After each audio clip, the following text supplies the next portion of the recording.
মাত্র ৩ বছর বাংলা সিনেমায় কাজ করেছিলেন তিনি, অথচ প্রায় ৩০ বছর ধরে তাকে নিয়ে সমান চর্চা, আলোচনা। মৃত্যুর পরও যে এত দীর্ঘ সময় জনপ্রিয় এবং দর্শকের আগ্রহ আলোচনা জুড়ে থাকা যায়, সেটার অনন্য উদাহরণ তিনি, সালমান শাহ। আর ৬ সেপ্টেম্বর স্মরণীয় এই নায়কের চলে যাওয়ার দিন। ১৯৯৬ সালের এই দিনে মাত্র ২৪ বছর বয়সে রহস্য মৃত্যুকে আলিঙ্গন করে তিনি পাড়ি জমান না ফেরার দেশে। আরো জানাচ্ছেন মারসানি ফান। তোমার কাছে এসেছি, প্রিয় থেকে প্রিয়তম হয়েছি।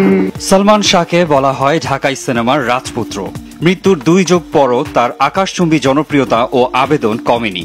প্রজন্ম থেকে প্রজন্মে আরো অনেক বেশি রঙিন হয়েছে তাকে নিয়ে ভালোবাসার রং। এখনো টিভি পর্দায় তার অভিনীত ছবি প্রচারিত হলে দর্শক আগ্রহ নিয়ে দেখেন।